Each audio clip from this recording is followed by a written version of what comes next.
Hello and welcome to the Collapse Experiment.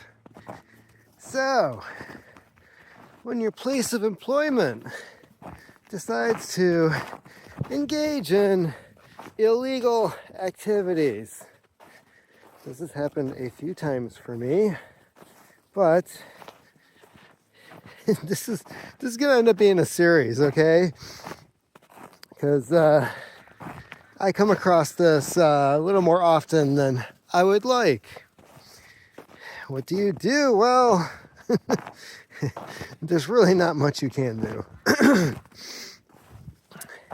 Honestly, unless you want to end up like, oh, I don't know, Snowden. So, my first example. One of the places I worked for, I had to go through a driving course. It was a week-long thing. After this, we were able to take a test for becoming a full-time driver. Now, the other guy that I took the course with, I didn't know him before then. He worked a different shift, but me and him were both next in line, so we ended up taking this thing. Got to actually know each other a lot better during that period of time and kept in touch, chatted here and there. So he ends up taking the test.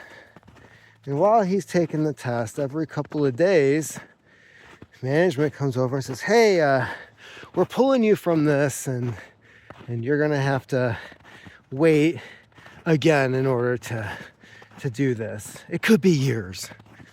And he was just like, no, screw that. I have X amount of days in order to try to pass this, and you're not giving that to me. So he pulled a few other cards that were in his pocket. Like one, he is a diabetic. So he's like, this is discrimination.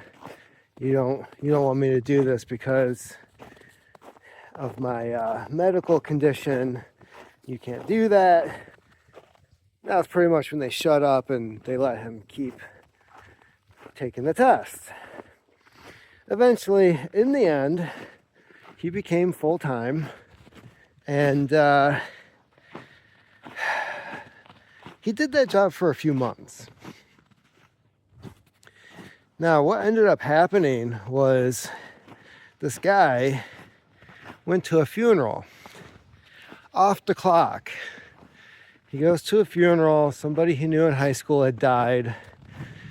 They were spreading his ashes at their favorite spot that everybody used to hang out at. While they were there, a flask was passed around.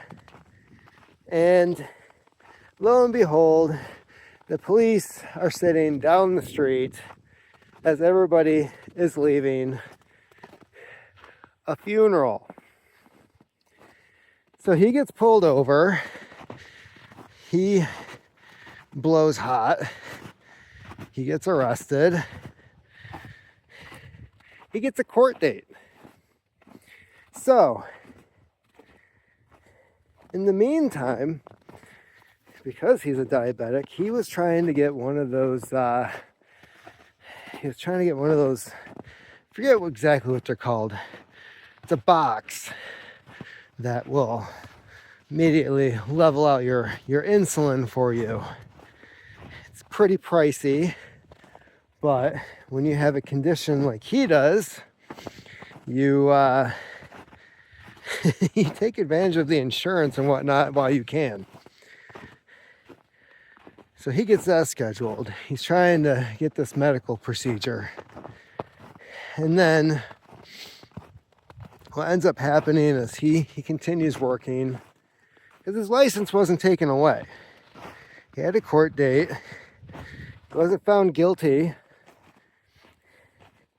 Well, then he doesn't show up for work. And the day he doesn't show up for work is the day that not only was he found guilty, but They took him into custody right away, and he was going to do certain short period of time in jail and all this other stuff. Well, then the company he worked for decided that they were going to fire him for having a DUI.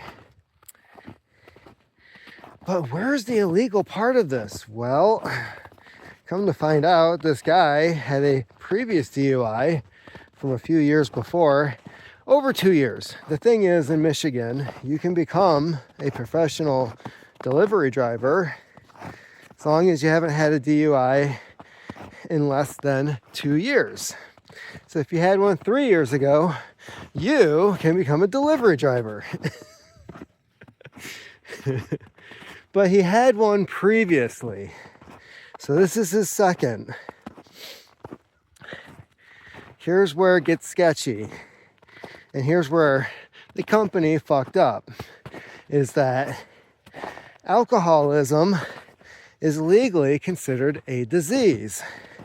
You cannot fire somebody for being an alcoholic. So, they never bothered. For one, legally they cannot fire him. 2, they have to move him elsewhere and allow him to go to some type of treatment or rehab, do his community service.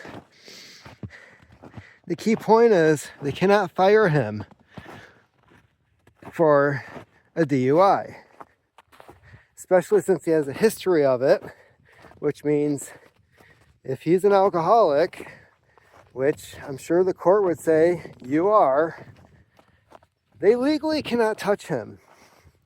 But that is what they did. And they did it because, 1, they didn't like him.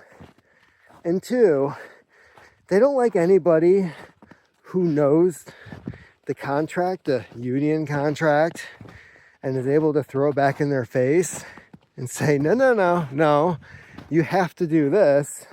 Otherwise, I get to file a grievance. They don't like that shit. So they picked this guy out on purpose. For one, they didn't want him to be full-time anyways because they had other people lined up. I know that because it's the people that were lined up after I dropped out. So he was taking a spot from the people they wanted to hire. It didn't matter if he had been there for 3-4 years. What mattered was, is he related? Is he a drinking buddy? Is he affiliated somehow with somebody that already works there? Those are the people who get hired in and those full-time positions go to. So, the other reason I know all this is because previously at the same place, we had a freight driver who got caught drinking on the job, pulled over, busted, and he got to keep his job. Not as a freight driver, but working for the company. They moved him elsewhere, and 2 years later, he got his old job back. Then there's the mechanic who used to work at the place that we worked at, who also got busted for drunk driving. And again, they worked with him to keep his job. He had to have somebody drive him in and pick him up. But guess what? He got to keep being the mechanic at our facility. However, this other guy, no. He was out the door. They sent him a letter in the mail stating he was no longer employed, blah, blah, blah. Here's the reasons why. Did he sue them? No. No, he got a better revenge. And I'm not kidding. So what ended up happening was he did his time. He did all the things the court asked of him. And afterwards, he ended up getting a job with a local company, not doing deliveries, working in a facility where he ended up starting out making $28 an hour with full benefits, 40 hours a week, so a set shift. So he gets fired from this company making, I think starting pay at that time was like $21 or $22 an hour. No set hours. They fuck with your hours all the time. And if you get too good at your job, yeah, you're doing other people's pickups and fill in the blank. You know how it goes. Now, this new job, he gets over $5 more an hour, benefits, and he knows when he's coming and going. So, in the end, this guy, he won. Does that excuse the company for letting him go, firing him for basically having a disease? No. And it's bullshit like that that royally pisses me off. Oh, so the rules apply to these people because you like them. But this guy, you thought he was a pain in the ass, so you're going to see if you can get away with just firing him, knowing it's against the law. So in the end, it's an uplifting story. I don't know why he stayed there as long as he did. They're constantly messing with his shifts. They're constantly giving him crap. But I think he needed to prove to them that he could do it. He did. And then the first opportunity they had, they got rid of him when they felt like they could. But joke's on them. He ended up with a better job. So in the end, it's almost like they did him a favor. And I know that's not what they were trying to do or intending to do. But I mean, it's like breaking up with a 5 or a 6, and then she sees you like 3 months later and you're cruising around with a 10. And she's sitting there going, what the, how, huh?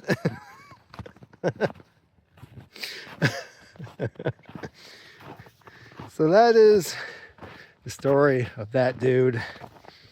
I'm sure you can piece together where that might have happened. Until next